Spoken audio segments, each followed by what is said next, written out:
नमस्कार। The real talk programme में आपका स्वागत है। मैं हूं सुशील भारती और आप देख रहे हैं अपना खास प्रोग्राम। जी हाँ, रियल टॉक में हम बात करते हैं कुछ ऐसी बातों की जो हमारे जीवन में, जो हमारी दिनचर्या में हर दिन कहीं ना कहीं हम उन बातों से रूबरू होते हैं। ऐसी ही कुछ बातों पर चर्चा के लिए हमारे साथ अक्सर होती हैं पूनम कालरा जी, जो कि एक बहुत ही बेहतरीन ऑथर हैं और मोटिवेशनल स्पीकर हैं। आइए उनका स्वागत करते हैं। पूनम जी, आपका बहुत बहुत स्वागत है हमारे शो में। नमस्कार। नमस्कार। पूनम जी, समय बदलता है जिस तरीके से, तो उसमें बहुत सारे जो सीख, मुहावरे, लोकोक्तियाँ जो हमारे घर परिवारों के अंदर प्रचलित रहती हैं, और जब अपब्रिंगिंग होती है तो उन मुहावरों और लोकोक्तियों के सहारे, उन सीखों के सहारे ही किसी बच्चे का लालन पालन होता है। उसमें जब लड़कियों की बात आती है तो उनको भी एक सीख दी जाती है। वो सीख ये दी जाती है कि कल के लिए आप पढ़ेंगी, लिखेंगी, शादीशुदा जीवन में जाएंगी तो कहीं ना कहीं आपको अपने घर परिवार को संजो करके रखना है।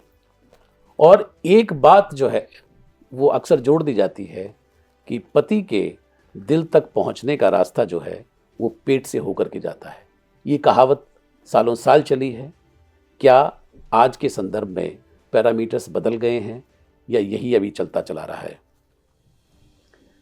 वैसे सुशील जी की ये वाली जो कहावत थी ना जी ये मुझे लगता है कि शायद मेरी मम्मी के टाइम से चली आ रही है। जी। बहुत सालों तक ये चली, लेकिन आज की डेट में जो है मुझे लगता है आज की डेट में ये नहीं है। ओके। आज की डेट में ये थोड़ी चेंज हो गई है, क्योंकि जैसे पहले कहते थे ना कि पति के दिल तक जाने का रास्ता उसके पेट से होके जाता है। आजकल मुझे लगता है कि ये ठीक नहीं है, सही नहीं है, जो मैं देखती हूँ आजकल। जी। आजकल मुझे लगता है कि पति के दिल तक जाने का रास्ता जो है ना, मैंने अक्सर देखा है, बहुत सारे घरों में मैंने देखा है कि जो लड़कियां अपने हस्बैंड की, मतलब उसके पेरेंट्स की, उसके सिस्टर ब्रदर की बहुत मतलब अच्छे से प्यार से रहती हैं, तो वो अपने पति के दिल तक पहुंच जाती हैं। क्योंकि आजकल पेट से होके जाने का तो रास्ता ही नहीं है। आजकल तो सबको बाहर के खाने इतने पसंद है, आपको पता है। किसी को इटालियन पसंद है, किसी को चाइनीज पसंद है, मैक्सिकन, सब कुछ। तो ये कहावत जो है ना आज की डेट में तो बिल्कुल गलत है जी। आज की डेट में तो लड़कियां देखो ना खाने बनाती हैं ना कुछ करती हैं, तो पेट से होके कैसे दिल तक रास्ता जाएगा। लड़कियां पढ़ी लिखी हैं, जॉब करती हैं, उनके पास टाइम ही नहीं है कि वो पति के दिल तक उनके पेट से होकर जाएं। जी बिल्कुल, मैं तो इस बात को बिल्कुल नहीं मानती अभी। बिल्कुल। तो आप ये कह रहे हैं कि वक्त के साथ जो है बहुत सारी चीज़ें बदली हैं, तो ये कुछ कहावतें भी बदली हैं। बिल्कुल। पूनम जी, अक्सर बात तो ये है कि घर को संजोना, घर को संवारना एक महिला के हाथ में होता है, और घर की जो धुरी है एक महिला होती है। तो थोड़ा सा और हमें खुल करके ये बताएं कि चलिए, ये तो मान लिया हमने कि पेट से होकर के रास्ता नहीं जाता है, क्योंकि वो ना तो वो खाने रहे ना वो बनाने वाले रहे। तो अब तो सीधा सीधा ये है कि कुछ और पैरामीटर शायद शायद रहे होंगे। तो जब किसी भी लड़की को पराए घर जाना होता है तो क्या ऐसी चीज़ें होनी चाहिए कि जिनसे कि उसका घर जो है वो सज जाए और संवर जाए? आजकल तो लड़कियां अपने हस्बैंड के कदम से कदम मिला के चलती हैं, और आजकल हस्बैंड वही चाहते भी हैं। आजकल हस्बैंड को वो लड़कियां नहीं पसंद है कि घर में बैठ के वो खाने बना रही हैं, खाना कर रही हैं। नहीं, आजकल वो चाहते हैं कि जो काम हम कर रहे हैं उसमें हमारी हेल्प करें किसी भी तरह से। आपने देखा कितने हस्बैंड्स बिजनेस करते हैं और उनकी वाइफ साथ में उनके बिजनेस करती हैं। उनको वो चाहिए, उनको वो वाइफ नहीं चाहिए जो घर में बैठ के खाना बना रही हो। चेंज हो गया टाइम बहुत, जो पूरी तरीके से बिल्कुल हस्बैंड की चॉइसेस बहुत चेंज हो गई हैं। वो चाहते हैं कि हम कहीं बाहर जाएं, हमारे साथ वैसे जैसे हम जा रहे हैं हमारे साथ, मतलब कदम से कदम मिला के बिल्कुल साथ चलें। चाहते हैं हस्बैंड्स, ऐसी ही वाइफ चाहते हैं आजकल, और अच्छा भी है ना। बिल्कुल, बहुत बढ़िया। ये तो बिल्कुल एक अंडरस्टैंडिंग की भी बड़ी ज़रूरत होती है। जैसे कि आपने कहा कि वो इस तरह से हस्बैंड चाहते हैं कि उनके कदम से कदम मिला करके चलें, उनको बिजनेसेस में मदद करें, या कुछ जो भी वो काम कर रहे हैं उसके अंदर उनको मदद मिले। तो इससे कहीं ना कहीं महिलाओं को एक सीख भी मिलती होगी, एक अनुभव भी मिलता होगा कि, और उसकी जो चैलेंजेस हैं उस काम के, जो चुनौतियां हैं, वो उससे भी वो परिचित होते होंगे। तो इससे कहीं ना कहीं जो घर है वो प्रभावित नहीं होता है। ये घर कैसे प्रभावित होता है? हम्म, आजकल वो टाइम तो बिल्कुल निकल गया कि आप घर में बैठ के खाने बना रहे हो। हम्म, खाने बनाने वाली तो आजकल एक से एक बढ़िया कुक मिलते हैं, एक से एक मेड मिलती है, सब कुछ मिलता है, हम्म। तो घर कुछ प्रभावित नहीं होता। जी। पूनम जी, एक चीज़ और भी धारणा बनी हुई थी कि जो घर के खाने में बात है, और जब घर की महिला खाना बनाती है तो उसके अंदर न जाने कौन सा ऐसा अमृत जो है वो बरसता है कि घर परिवार को बांधे रखता है। तो सालों साल इस तरह की धारणा भी रही है। कोई अमृत नहीं बरसता। हस्बैंड चाहता है कि मेरी वाइफ काम करे, तभी जी। उसको लगता है कि अमृत बरस रहा है। जी अमृत तो आजकल फर्स्ट क्लास आप कुक रखो, उनके हाथों में भी अमृत बरसता है। जी वो जमाने गए। जी। तो आप ये कह रहे हैं कि वक्त के साथ जो इंसान है उसको बदलना भी चाहिए। बदल और गए लोग, बदल बदल गए गए। बदलना नहीं चाहिए, बदल गए लोग। जी जी बिल्कुल। जो यंग जनरेशन है, जो अक्सर लड़कियां जो हैं वो कई बार शादी नहीं करना चाहती, उनको खाना बनाने की जैसे दिक्कत आती है, लेकिन फिर भी जो बुज़ुर्ग हैं, जो घर के अंदर जो उनके इन लॉज हैं, उनकी एक्सपेक्टेशन ज़रूर होती है कि बहू घर के अंदर आए तो कम से कम खाना बनाना जानती हो। आज भी भारतीय समाज के अंदर इस तरह के इन लॉज हैं, सास ससुर हैं, और यही छोटी छोटी जो चीज़ें हैं वो कहीं ना कहीं उनके लिए प्रॉब्लम भी खड़ी करती हैं लड़कियों के लिए। तो आपको क्या लगता है कितना ज़रूरी है उनको सीखना खाना? नहीं, मैं ये नहीं कहती कि उनको खाना बनाना नहीं आना चाहिए। उनको खाना बनाना आना चाहिए, उनको सब कुछ आना चाहिए। लेकिन मैं ये नहीं कहती कि वो हर समय किचन में बैठी रहे। अब ये तो पेरेंट्स को अपने आप को थोड़ा चेंज करना पड़ेगा, थोड़ा तो चेंज करना ही पड़ेगा। और जिन घरों में पेरेंट्स अपने आप को चेंज कर लेते हैं, उनका घर स्वर्ग से भी बढ़कर अच्छा होता है। जी और जो नहीं चेंज करते तो फिर उनके घर में रोज झगड़े होते रहते हैं। जी। पूनम जी, बहुत अच्छा आपने कहा कि उनके घर में झगड़े होते रहते हैं। अक्सर जैसे आपने कहा कि हस्बैंड है, वाइफ है, परिवार के साथ लड़का रहना भी चाहता है। बाहर खाने की जो बात है, जैसे आपने टोटली डिस्कार्ड किया कि अब वो ज़माने नहीं रहे। बाहर अगर वो अपनी फैमिली को लेके जाता है खाना खिलाने के लिए, या बाहर लोग जा रहे हैं इस तरीके से, तो कई बार पेरेंट्स जो हैं वो कहते नहीं हैं, लेकिन अंदर ही अंदर कुढ़ते भी रहते हैं। उनको ऐसा लगता है कि हर रोज़ बाहर दौड़ते रहते हैं, हर रोज़ बाहर दौड़ते रहते हैं। इसको वो कह भी देते हैं कई बार। आपको क्या लगता है कि क्या ये ठीक है, या उनको इसमें सपोर्ट करना चाहिए, या उनको भी ऐसा करना चाहिए कि भाई हम भी चलेंगे आपके साथ? आप सोचो, उन्हें अपना टाइम याद करना चाहिए। जब उनकी शादी हुई थी, वो भी तो ऐसे ही बाहर खाना खाते होंगे, वो भी तो जाते होंगे। उन्होंने तो ऐसा नहीं किया होगा ना कि बिल्कुल घर में खाते होंगे, नहीं, ऐसा नहीं है। वो अपना टाइम याद करें ना कि उन्हें क्या अच्छा लगता था। उन्हें भी बाहर खाने अच्छे लगते थे। तो फिर अगर बच्चे भी खाते हैं, मैं कहती हूँ हफ्ते में 7 दिन खाएं, हफ्ते में 1 दिन खाएं, पेरेंट्स को कोई फर्क नहीं पड़ना चाहिए। क्योंकि अब सोचो, 7 दिन तो वो बाहर नहीं जा सकते ना, नहीं जा सकते, उनके भी तो बच्चे हैं, वो भी तो अपने बच्चों को देखते हैं ना। तो अगर हफ्ते में वो 2-3 बार भी जाते हैं तो मेरे ख्याल से तो कुछ खराबी नहीं। और सुशील जी, मैं तो कैसे खराबी कह सकती हूँ? मैंने तो पूरी लाइफ हफ्ते में शायद 2-3 बार खुद भी डिनर बाहर किए होंगे, और लंच तो बहुत ही बाहर किए होंगे। तो मैं तो इन बातों के साथ ही चलूंगी, यही बेटर है। बिल्कुल। आपको लगता है कि शादीशुदा जीवन के अंदर अगर आप इस तरह की लाइफस्टाइल रखते हैं कि खाना जैसे कभी कभार बाहर खाते हैं, या लंच पे या डिनर पे बाहर चले जाते हैं, तो इससे क्या रिश्तों के अंदर ताजगी होती है? ये रिश्तों में ताजगी रहती है। बस आपको लड़कियों को, लड़कों को एक बात का ध्यान रखना चाहिए कि अगर वो बाहर जा रहे हैं खाना खाने और उनके पेरेंट्स उनके साथ जा रहे हैं, फिर तो ठीक है। लेकिन पेरेंट्स हर बार साथ नहीं जाते, क्योंकि वो बाहर इतने खाने नहीं खा पाते। बस उनको ये ध्यान रखना चाहिए कि अगर हमारे पेरेंट्स घर में हैं तो उनके लिए घर में प्रॉपर खाना बना होना चाहिए। जो भी उनकी मेड होती है, सर्वेंट होता है, जो भी होता है, वो उनको एक बार देख लेना चाहिए कि उनके लिए घर में अच्छा खाना होना चाहिए। ये मैं सारी लड़कियों को कहूंगी कि प्लीज अगर ऐसा करते हो तो पीछे ये जरूर ध्यान रखो उनका कि आपके पेरेंट्स के लिए, आपके mother in law, father in law के लिए अच्छा खाना घर में बना होना चाहिए। जी बिल्कुल बिल्कुल, ये उनका फर्ज है। ये उनका फर्ज है, उनका धर्म है कि इस तरीके से, बेटे का भी और बहू का भी। बिल्कुल बिल्कुल। पूनम जी, खाने की बातचीत चल रही है। भारतीय खाने तो बड़े सारे, बहुत सारे ऐसे हैं कि जो बड़े लुभाते भी हैं। तो कई बार बुज़ुर्गों के हाथ में भी बड़ा सत्य होता है, वो भी अपने ज़माने में कुछ ना कुछ अच्छा बना रहे होते हैं। तो कई बार बुज़ुर्गों को ऐसा लगता है कि हमारे हाथ का तो ये बड़ा अच्छा रहा। कई बार बेटे जो हैं वो अपनी माँ के हाथ का कोई खाना पसंद करता है, लेकिन बहू जो है वो ये तारीफ़ नहीं कई बार सहना चाहती, मानना चाहती कि भाई जो मेरी सास ने जो बनाया है तो वो बहुत अच्छा हो सकता है। तो कई बार इस तरह की भी जेलसी अंदर हो जाती है। तो अगर डॉटर इन लॉ आपकी नहीं तारीफ करती तो क्या फर्क पड़ता है? आपका बेटा तारीफ कर रहा है तो ठीक है। अगर आपका बेटा भी, मैं कहती हूँ कि मान लो नहीं तारीफ कर रहा है तो क्या हो गया? आपको तो पता ही है ना कि उसको ये अच्छा लग रहा है और वो खा रहा है और उसको ये अच्छा लग रहा है, आपको पता है ये। तो तारीफ नहीं करता तो क्या फर्क पड़ता है?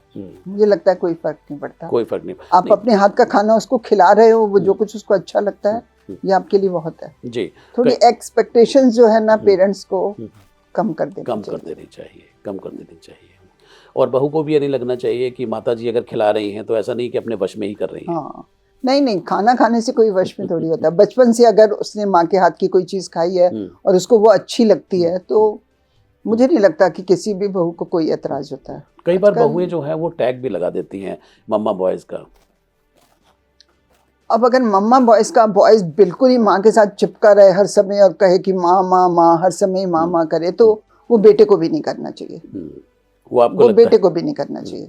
आपको लगता है कि जीवन के अंदर एक संतुलन बनाना बहुत ज़रूरी है? बिल्कुल, संतुलन तो होना ही चाहिए। माँ बेटे का प्यार तो वैसे भी नजर आता है, वैसे भी नजर आता है। जरूरी नहीं कि अच्छा खाना ही करके। बिल्कुल वैसे ही नजर आता है। डॉटर इन लॉ को वैसे ही पता चलता है कि माँ बेटे की बनती है या नहीं बनती, जो भी उसको वैसे ही पता चलता है। उसमें कुछ बोलने की, बताने की कोई जरूरत ही नहीं पड़ती। जी बिल्कुल।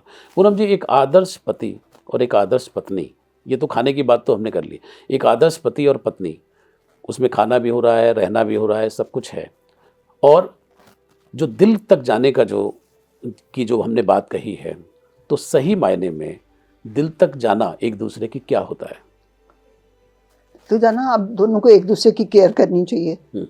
आपके हस्बैंड को जो अच्छा लगता है वाइफ को वो करना चाहिए, वाइफ को जो अच्छा लगता है हस्बैंड को भी वो करना चाहिए। ये नहीं कि वाइफ ही हमेशा करती रहे, मेरे हस्बैंड को ये अच्छा लगता है तो मैं ये करूं, नहीं, ये तो कोई तरीका नहीं है। जो वाइफ को अच्छा लगता है हस्बैंड को भी हमेशा वैसे रहना चाहिए, वैसे करना चाहिए। और सबसे बड़ी बात, दोनों को एक दूसरे के पेरेंट्स, एक दूसरे के सिस्टर ब्रदर की रिस्पेक्ट करनी चाहिए। ये नहीं कि अगर लड़की करती है तो लड़का नहीं करे, नहीं, लड़का भी अपनी वाइफ के पेरेंट्स की, सिस्टर ब्रदर की बिल्कुल वैसे ही रिस्पेक्ट करे, वैसे ही सब कुछ। दोनों जब करते हैं तो बहुत अच्छा तालमेल बैठता है, घर का एटमॉस्फेयर हमेशा अच्छा रहता है। और मैं तो कहती हूँ क्यों नहीं करो, जैसे उसकी सिस्टर ब्रदर है, माँ बाप है, वैसे उसके हैं। कोई लड़के के माँ बाप कोई अलग से थोड़ी है कि उन्हीं को पूजा जाए, लड़की के माँ बाप को क्यों नहीं पूजा जाए, उसको भी करना चाहिए। बिल्कुल ठीक कह रहे हैं। पूनम जी, अभी भी एक चुनौती है कि लड़की को पराए घर जाना है, ये भी एक धारणा है, पराए घर जाना है। लड़के को कहते हैं कि पराए घर तुम्हें नहीं जाना है, लड़की को जाना है। तो कहीं ना कहीं कुछ संस्कारों की बात भी सामने आती है कि किस तरह के संस्कार एक माँ अपनी बेटी को दे कि जिससे कि दूसरे के घर में जाकर के भी ना उनको लेफ्ट आउट महसूस हो, ना इनको एक अजनबियत महसूस हो। क्या होना चाहिए?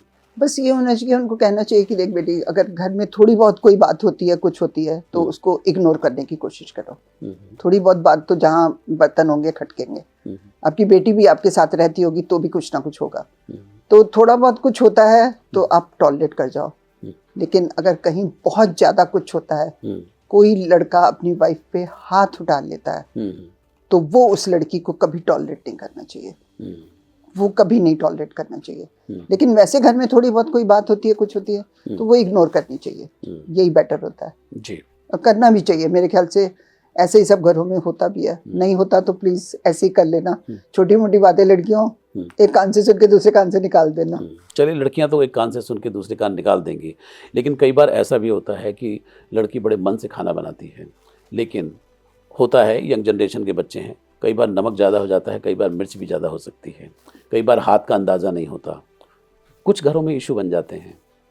कैसे, हाउ टू हैंडल दिस?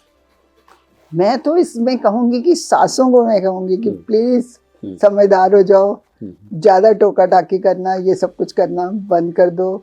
जिस समय जो खाना बनाया उसमें कुछ कम ज़्यादा है, कुछ है, आप प्लीज़ उस समय बिल्कुल चुप करके खा लो, क्योंकि वो तो जो बनना था बन गया। उस समय बिल्कुल कुछ नहीं बोलो। उसके बाद जब आपकी डॉटर इन लॉ का मूड अच्छा हो या नेक्स्ट टाइम जब कभी खाना बनाए, तो बस उसको आराम से बोल दो कि बेटा थोड़ा सा नमक कम डालना बस, या थोड़ी सी मिर्च कम डालना कि तेरे पापा ज़्यादा मिर्च नहीं खा पाते, बस बात खत्म।